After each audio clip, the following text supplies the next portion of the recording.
Dans l'assemblée des saints, assoiffé je me tiens, que ton onction descende sur moi. Conscient que mon destin est dans le creux de ta main, que ton onction descende sur moi. Je suis disposé, assoiffé, que ton onction descende sur moi. Je suis disposé, assoiffé, que ton onction descende sur moi.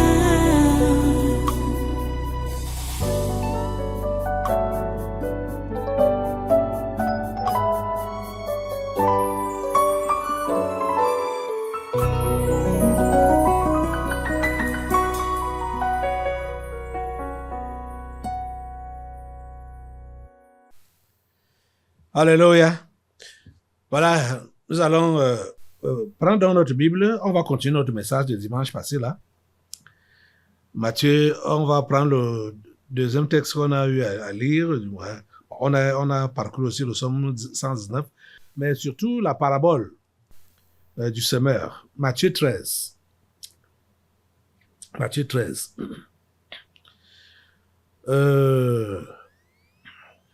On va prendre la parabole du semeur là donc,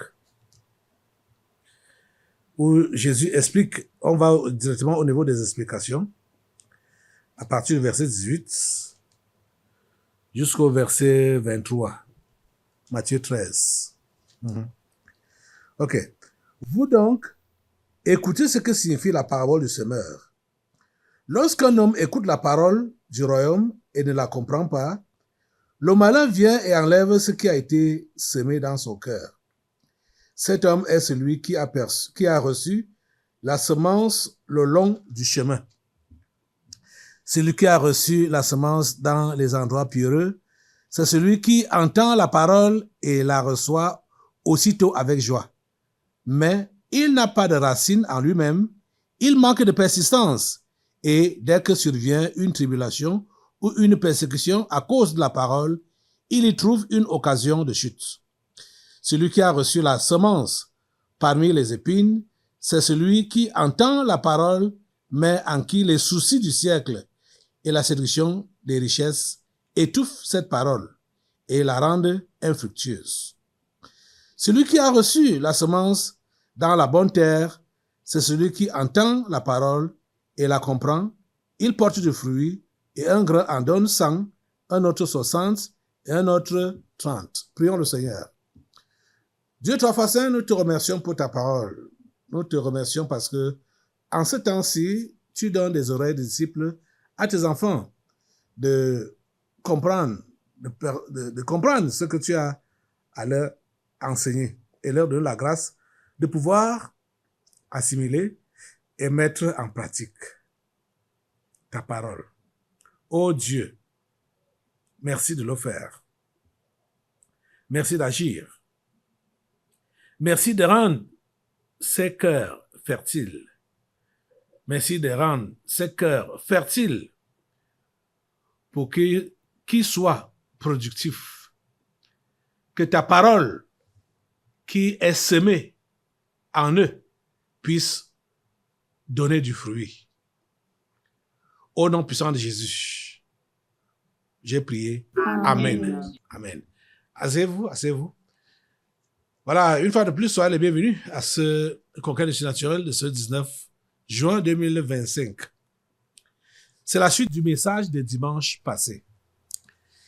Vous savez qu'on a commenté, on allait dans ce texte et le Saint-Esprit trouve bon qu'on revienne sur ça aujourd'hui, puisque vous savez, l'un des esprits qu'on a chassé dimanche là était en rapport avec ce verset 22, qui a dit « Celui qui a reçu la semence parmi les épines, c'est celui qui entend la parole, mais en qui les soucis du siècle et la séduction des richesses étouffent cette parole et la rendent infructueuse. Voilà donc ce qu'on remarque, c'est que beaucoup de ceux-là qui se sont donc convertis, qui sont devenus chrétiens, beaucoup ne portent pas de fruits. Quand on parle d'infructueuse, ça veut dire qu'ils ne portent pas de fruits. On est en train de voir que la religion et la tradition, ça rime, ça marche ensemble. C'est ça qu'on a vu dimanche, donc. On a lu des passages, on est arrivé sur celui-ci qui nous a donc, parce qu'on voit que pour ne pas être traditionnaliste, il faut marcher d'après la parole de Dieu. Parce que Jésus a dit que le ciel et la terre passeront, mais ses paroles ne passeront point. C'est-à-dire sa parole ne passera point. Dans Matthieu 24, verset 35. Le ciel et la terre passeront, mais mes paroles ne passeront point. La parole de Dieu est éternelle. La parole de Dieu, c'est-à-dire du commencement, du début à la fin, c'est elle qui doit prévaloir. Donc, au lieu d'être traditionnaliste, c'est-à-dire de faire comme tu as vu faire depuis longtemps ou depuis des générations, il faut te rassurer en tant que chrétien que tu vas commencer à fonctionner d'après la parole de Dieu et non d'après la coutume ou d'après la tradition. Qu'est-ce qui fait donc à ce que beaucoup de chrétiens ne puissent pas porter du fruit, qui restent dans la tradition? C'est parce que la parole de Dieu n'a pas prospéré ou ne prospère pas en eux. Ça ne prospère pas en eux. Qu'est-ce qui fait à ce que la parole de Dieu ne prospère pas donc en eux? Cette parole-là est étouffée. Et qu'est-ce qui étouffe la parole? Qu'est-ce qui bloque son épanouissement? C'est ça qu'on voit au verset 22 ici, de Matthieu 13. Les soucis du siècle. Les soucis du siècle. Cher ami, enfant de Dieu, je veux vraiment croire que tu as reçu Jésus comme ton Seigneur et Sauveur personnel. Je veux vraiment croire que tu es né de nouveau un jour. Mais pourquoi est-ce que tu te laisses envahir par les soucis? Si Dieu est ton Dieu réellement, si Jésus est ton Sauveur réellement, pourquoi est-ce que tu te laisses envahir par les soucis? Les soucis viennent chercher quoi dans ta vie? Les soucis viennent chercher quoi dans ton cœur? Oh mon Dieu. C'est la mauvaise conversion qui dérange la plupart d'entre vous là. La mauvaise conversion. Et surtout, les différents passages dans les cases que vous avez fait là-bas dehors. Vous êtes passé dans plusieurs cases, dans plusieurs milieux, des faux prophètes. Vous voyez, des enfants comme ceux contre qui on vient de prier là, Ndefo et l'autre, Wafo Raoul. Des enfants comme ça là, ils louent les jets privés pour faire des déplacements, que l'argent là leur vient d'où? Et ce sont ces gens-là qui ont semé la mauvaise semence en vous pour ne pas, je veux dire, ils ont semé les épines. Parce que c'est ça qu'on appelle l'ivraie. Parce que vous n'oubliez pas ça, qu'il y a également la parabole de l'ivraie. La parole de l'ivraie. Dieu sème la bonne semence, le malin vient semer l'ivraie. La mauvaise semence. C'est ça qui est semé en vous. Puisque plusieurs parmi vous là, vous avez parcouru ce milieu. Ou même, vous êtes souvent connectés à eux par les réseaux sociaux, en regardant leur programme, en écoutant même leur prière, leur message, leur truc. Ça sème le mauvais en vous. Ça sème les épines en vous. Ça sème les épines. Vous comprenez? Ça sème les épines. Celui qui a reçu la semence parmi les épines, c'est celui qui entend la parole, mais en qui les soucis du siècle, les épines, ils sèment ça en vous. Et la parole de Dieu ne peut pas prospérer, même quand vous la recevez. Ça ne peut pas prospérer.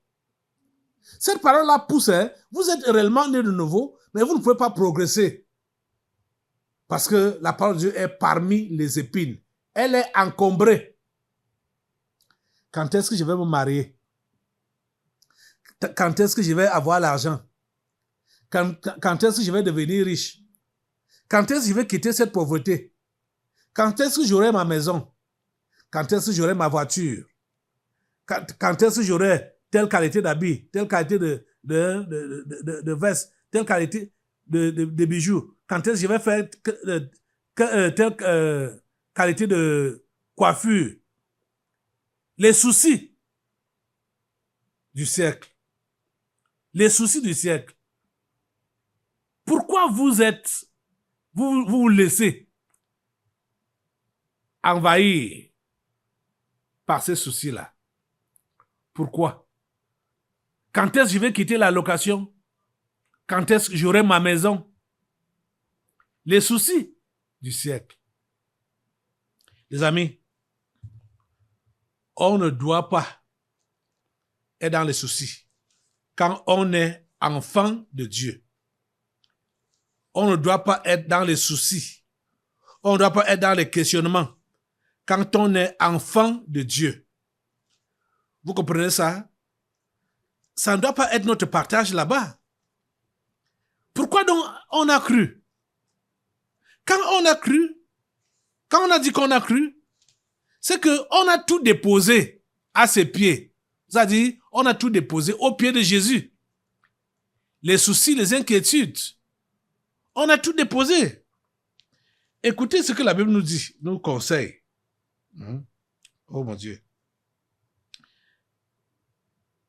Philippiens chapitre 4. Philippiens chapitre 4. La Bible nous conseille d'abord de ne jamais perdre notre joie. C'est-à-dire, notre cœur doit toujours être joyeux. Notre vie doit être rayonnante. Qu'on ait mangé ou pas, qu'on ait fait de nouveaux achats ou pas, nous devons être joyeux. Philippiens chapitre 4, à partir du verset 4, la Bible dit: réjouissez-vous toujours dans le Seigneur. Je le répète, réjouissez-vous. Voilà, la joie doit être le partage de chaque vrai chrétien. Ce n'est pas une joie fabriquée. Ce n'est pas une joie forcée. C'est une joie qui est implantée dans notre cœur par le Saint-Esprit. Parce que cette joie-là fait partie des fruits de l'Esprit en nous. Quand on a reçu Christ, on a reçu son Esprit là est venu avec la joie, sa joie dans notre cœur. Réjouissez-vous toujours dans le Seigneur. Ce n'est pas de temps en temps. Cette joie doit être permanente. Toujours. Parce que quand on est sauvé, on sort de très loin. On sait qu'on se dirigeait vers l'enfer. Et Jésus-Christ nous a sauvés. Il nous a arrêtés. Il a arrêté notre course nette. Et nous avons maintenant tourné le dos à l'enfer. Et nous sommes en train de nous diriger vers le paradis. La joie doit toujours nous animer. Parce que nous avons échappé à la mort. Vous comprenez ça? Mais ceux qui font la religion ne peuvent pas avoir cette expérience-là. Quand tu fais la religion, tu es ici là, tu n'as pas encore reçu Jésus comme ton Seigneur et Sauveur personnel, tu vas continuer comme auparavant. Tu sais que tu vas à la messe, tu vas au culte, tu chantes les chants que tu connais, ce que tu ne connais pas, tu restes.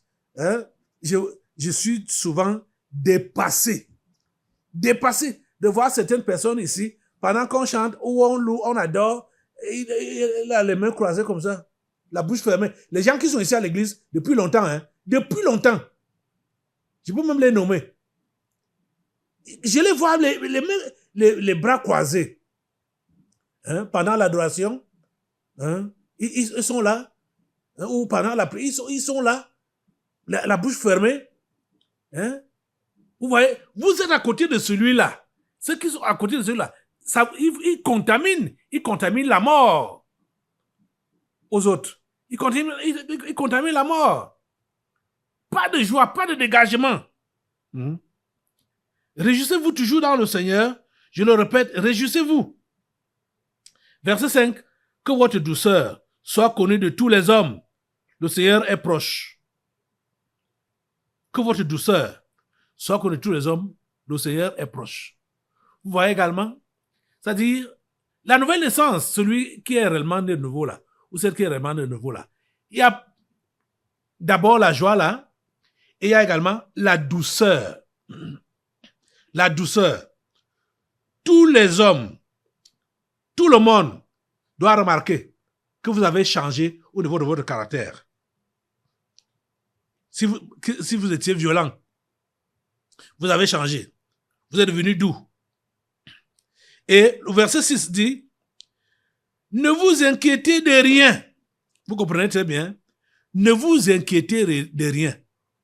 Vous voyez donc que ici, là, les épines, dont les soucis du siècle, ne peuvent pas avoir de place dans votre cœur. Quand vous êtes réellement né de nouveau et vous fonctionnez d'après ces conseils qui sont donnés, ne vous inquiétez de rien, mais en toute chose, faites connaître vos besoins à Dieu par les prières. Voilà, la Bible ne refuse pas que vous pouvez avoir des besoins. Mais quand il y a ces besoins, présentez-les à Dieu le plus simplement possible. Le plus simplement possible. Ça ne doit pas être un sujet de souci. Ça ne doit pas être le souci.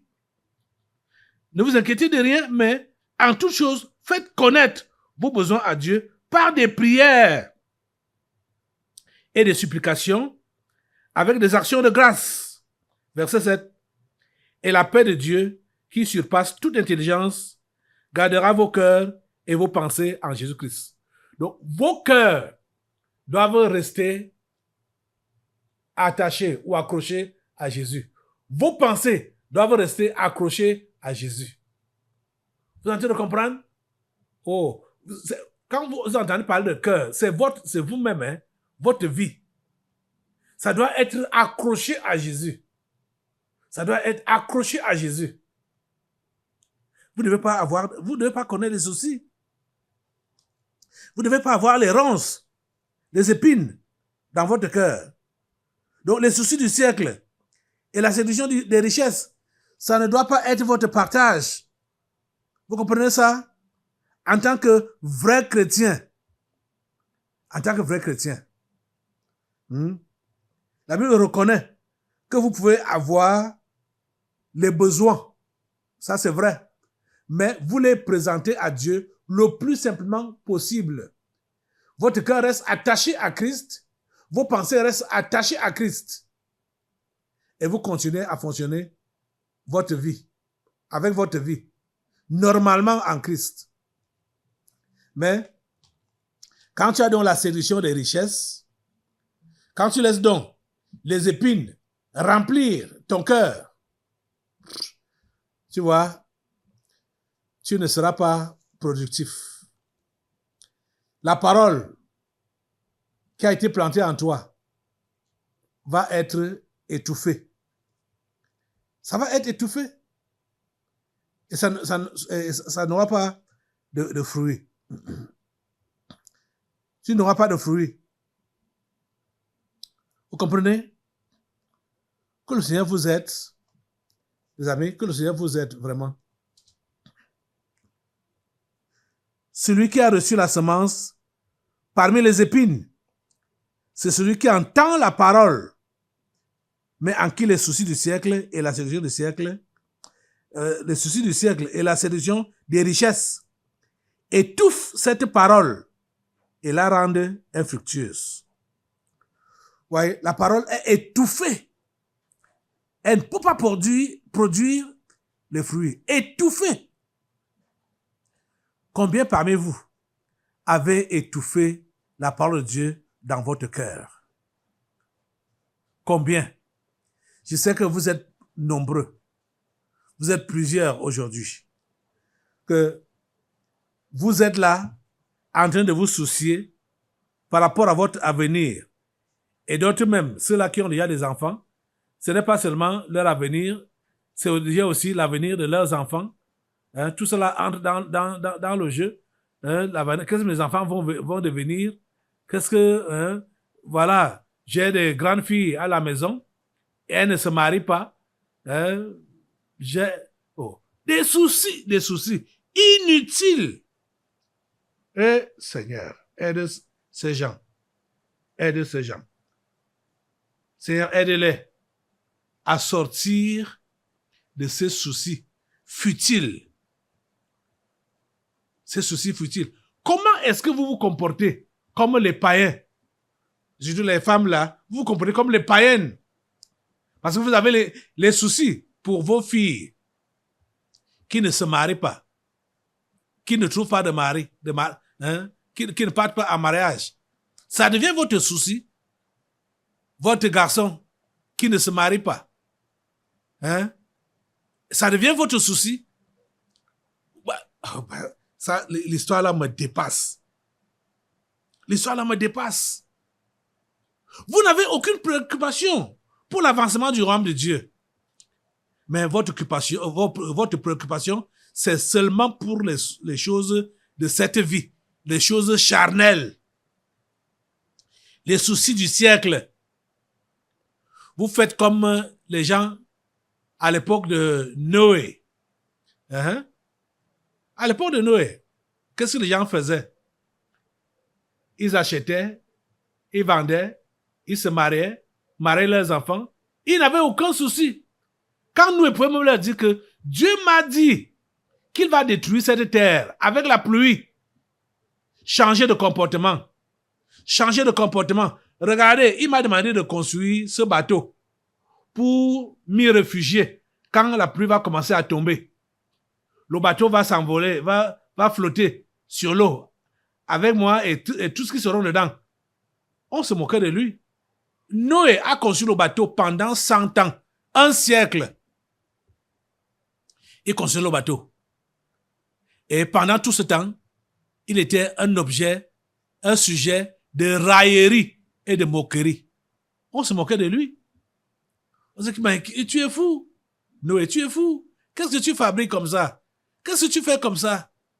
Un gros machin là, ton gros carcasse de bois là, sur la terre. L'eau là est où? La pluie là est où? On a vu ça quand? Voilà. Ces gens-là étaient basés sur la tradition, comme je vous enseigne. La tradition ne croit pas au changement. La tradition ne croit pas que les choses peuvent être autrement. Les pluies ne tombaient pas encore à l'époque de Noé. Vous lisez bien votre Bible, vous allez comprendre ce que je dis là. À l'époque, il n'y avait pas encore les pluies. Et Noé leur dit que Dieu a dit que la pluie va tomber pendant 40 jours et 40 nuits. Et ça va envahir toute la terre. Il a dit, hey Noé, la pluie là, ça ressemble à quoi? On n'a jamais vu ça. On n'a jamais expérimenté ça. Donc, ils sont restés dans leur tradition qu'ils font des cultures autour, à côté des rivières, donc dans les marécages. Hein? À l'époque, c'était comme ça. C'est à côté des rivières qu'on construisait les maisons et on faisait des cultures et on pouvait faire même des irrigations pour que l'eau aille arroser les plantes. Mais quand Noé a parlé de pluie, ils ont dit non, là tu exagères. Là tu exagères. On n'a pas encore vu ça. Vous voyez ça? La tradition n'est pas bien. La tradition n'est pas bien. Donc, plusieurs parmi vous, vous êtes donc comme ça. Et certains se réfèrent même à ce qui se passe dans leur famille charnelle. Ou donnant même leur exemple, que quand moi j'avais ton âge, j'étais déjà marié. J'avais déjà tel homme d'enfant. Toi, tu attends quoi? Et comme je suis en train souvent de revenir sur ça, ici à l'église, peut-être ouvertement, certaines mamans ici ne disent plus ça à leurs enfants comme ça, directement, mais dans leur cœur, c'est leur souci. C'est leur souci réel que vraiment, mes filles vont se marier quand? Mon fils va se marier quand? Mes enfants vont commencer à travailler quand? Mes enfants vont commencer à me soutenir quand? Je vais aussi manger leur argent quand? Maman, c'est surtout les mamans. Arrêtez avec ça. Arrêtez avec ça. Arrêtez avec ça. Les soucis du siècle et la séduction des richesses. C'est pour cela que la parole de Dieu est étouffée dans votre cœur. Qu'est-ce que vous n'avez pas encore été, qu'est-ce qui ne vous a pas encore été enseigné dans cette église? Vous avez déjà reçu tout le conseil de Dieu ici à l'église. Mais cela n'est pas développé en vous. Pour quelle raison? À cause des soucis du siècle et la séduction des richesses. C'est ça que la Bible nous dit ici. Les soucis du siècle et la séduction des richesses. C'est ça qui étouffe la parole en vous et la rend infructueuse. Est-ce que vous voulez arrêter avec ça, avec ces soucis du siècle? Est-ce que vous voulez arrêter avec la séduction des richesses? La Bible nous dit clairement que si nous avons le vêtement et le manger, cela nous suffit. Vous comprenez? C'est ça que la Bible, je crois que c'est par là qu'on va clôturer aujourd'hui. Si vous avez le manger et le vêtement, c'est suffisant. C'est suffisant. Et quand on parle de vêtements ou du manger, le manger, c'est pas que tu vas, c'est pas forcément la variété de nourriture, ou le vêtement, c'est pas des penderies remplies. Écoutez, les amis, ce que la Bible dit. 1 Timothée, chapitre 6. Je vais commencer la lecture au verset 3 pour que vous puissiez bien comprendre. Parce que vous avez été habitués par les enseignements des faux prophètes. C'est pour cela que je vais commencer au verset 3 qui dit que si quelqu'un enseigne de fausses doctrines et ne s'attache pas aux saintes paroles de notre Seigneur Jésus-Christ et à la doctrine qui est selon la piété. Les fausses doctrines, la doctrine de la prospérité, la richesse, l'abondance. Ton Dieu n'est pas pauvre, ton Dieu est riche. Si quelqu'un enseigne donc de fausses doctrines et ne s'attache pas aux saintes paroles de notre Seigneur Jésus-Christ et à la doctrine qui est selon la piété, il est en fait d'orgueil. Il ne sait rien. Il a la maladie des questions oiseuses et des disputes de mots. D'où naissent l'envie, les querelles, les calomnies, les mauvais soupçons, les vaines discussions d'hommes corrompus d'entendement, privés de la vérité et croyant que la piété est une source de gain. C'est ça qu'on vous a toujours enseigné là-bas dehors, que la piété était une source de gain. Ton Dieu n'est pas pauvre. Ton Dieu est riche. Et tu dois être riche. Tu es son héritier. Verset 6. C'est en effet une grande source de gain que la piété avec le contentement. Écoutez donc le verset 7. Car nous n'avons rien apporté dans le monde. Nous n'avons rien apporté dans le monde. Et il est évident que nous n'en pouvons rien emporter. Verset 8. Écoutez très bien. Si donc nous avons la nourriture et le vêtement, cela nous suffit. Ce n'est pas les vêtements, c'est le vêtement. Et quand vous allez lire même encore Paul, dans les Corinthiens là, il raconte comment il a connu la nudité. Lui, le grand apôtre, le grand apôtre, il a connu la nudité. Il dit, si donc nous avons la nourriture et le vêtement, cela nous suffira. Verset 9.